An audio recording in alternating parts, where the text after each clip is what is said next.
Europe here in the 1960s. He saw the potential of the local clay and the local soil for pottery production. That's why he set this up as an alternative livelihood for the community. There's three kinds of pottery. There's earthenware, stoneware, and porcelain. Earthenware is low-fired. Stoneware and porcelain are high-fired. We specialize in stoneware. We fire at 2,350 degrees. From the mountains, we get the clay tested at that temperature. If it's good, we get it in bulk, soak it in water. We sieve it 4 times until it goes through a very fine mesh. When it goes through there, it's very, very watery. We have to drip dry for 3 to 4 months. We age it for at least 3 weeks. Ganito ang itsura niya. Pakita po namin ang paggawa with the demo fee of 200 for the whole group. Tapos kung may mag-hands-on, 100 per head. Okay po ba yan? And the pressure from the hands.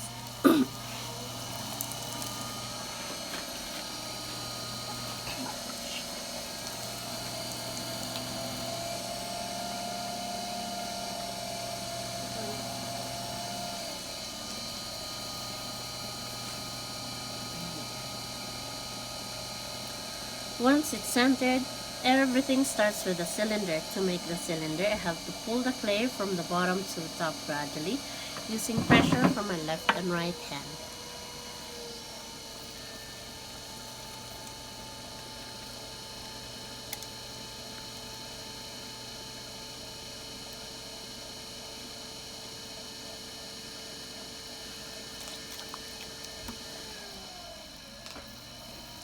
My hand should be the one controlling the clay, not the clay controlling my hands, to keep the shape for it not to collapse.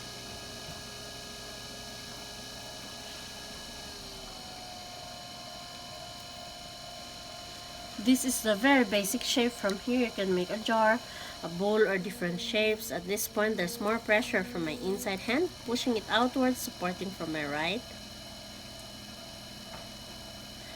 At this point, pressure from my right, pushing it inwards. Then outwards, pull it at the top to make a vase.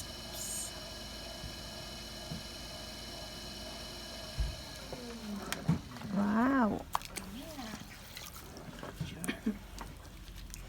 Pwedeng maging water jug by putting a spout like this.